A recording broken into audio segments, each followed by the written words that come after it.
अब इनको ये बताओ संजय जी, आप लगातार यहाँ कितने दिन से आ रहे हो?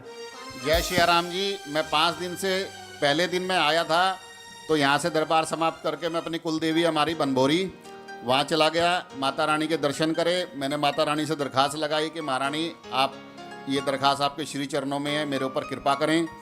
फिर यहाँ आया मैं दूसरे दिन, फिर दूसरे दिन मैं रात को घर दिल्ली का। डेली मैं 5 दिन से, एक दिन सिर्फ यहाँ से पहले दिन बनभोरी गया हूँ, बनभोरी से यहाँ गया अगले दिन, बाकी मैं डेली दिल्ली अप डाउन कर रहा हूँ। 2 बजे तक मैं यहाँ पहुँच जाता हूँ और बाबा का दरबार समाप्त होने के बाद दरखास्त लगा के बालाजी महाराज के श्री चरणों में मैं फिर दिल्ली चला जाता हूँ और सुबह डेली आता हूँ। तो रुपए दे के नंबर लगवा लेते हैं।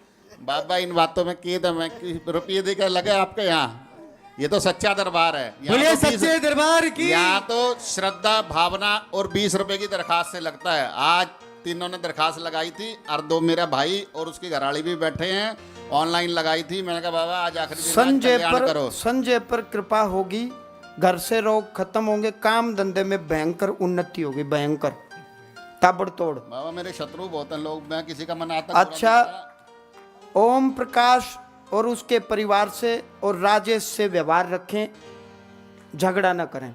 कौन है न बता, राजेश कौन है? मेरे मामा का लड़का है जी, ओम राजेश। और ओम प्रकाश मेरा मामा है, मेरी माँ का छोटा भाई है जी, जो खड़ी हैं आप, इनके छोटे भाई हैं जी। और राजेश बढ़िया गजब का है। राजेश मेरी माँ ने ही पाला था।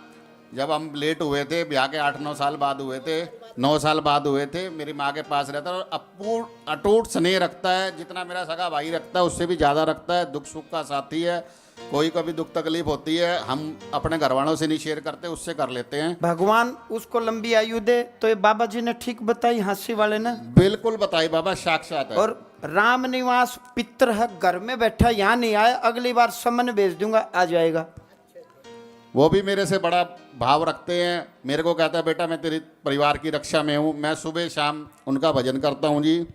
और मेरी पितरों में बड़ी निष्ठा है बाबा। ये आप तो साक्षात गद्दी पे विराजमान हो, आपको खुद पता है इस बात का, मैं क्या कहूँ। मैं रामनिवास ने बुला लूंगा, ये मैंने बताया। रामनिवास, हाँ रामनिवास मेरे पिताजी के चाचा जी हैं। मैंने बताया है, बिल्कुल बताया है जी, बिल्कुल। उनकी अकाल मृत्यु हो गई थी, वो हमारे पितर हैं। उनके निमित्त हम अमावस्या का ब्रह्म भोज कराते हैं। एक हमारे देवता हैं राम जी लाल जी, उनको, और एक हमारे पितर हैं रामनिवास जी, दोनों के निमित्त अमावस्या को ब्रह्म भोज कराते हैं जी। हाँ, पितर घर में इनके साथ नहीं आया नहीं यहाँ। रामनिवास जी यहाँ आए नहीं, वो घर में ही बैठे हैं। अब वो हमने बुलाना होगा तो यहाँ समन भेजूंगा, बालाजी के दूत जाएंगे, पकड़ के ले आएंगे अगली बार। जो मैंने कहा केवल उतना कर लो, जो मैंने परिचय में लिखा 2-4 चीजें, वो उधर वो बता देंगे। दोनों हाथों से मेरा आशीर्वाद, बड़े अच्छे भाव हैं, दिल से अटैचमेंट है, दिल से स्नेह। कुलदेवी की कृपा है अपने। बोलिए गुरुदेव महाराज की। 1,00,00,000%, 1,00,00,000% संदेह न करें। आपने जो किया वो स्वीकार है, स्वीकार है, स्वीकार है। हरिद्वार में जो कर्मकांड नारायण बलि करवाई, किसकी करवाई थी हरिद्वार में? मेरे पिताजी गुजरे थे जी, 12 मौसम आए थे हम हरिद्वार में जी। तो 2-3 बार, 2-1 बार तो मैं नारायणी शिला पे कराई, वो सब स्वीकार है, मंजूर है। और जो अपन ने भागवत कराई थी जी, सब मंजूर है। मैंने बोल तो दिया, आपके बिना कह दिया, सब मंजूर है, स्वीकार है। खुश रहो, खुश रहो, रोग दोष खत्म हो जाएंगे। मेरे पीछे से जाके वहां से निकल के उधर आओ जी।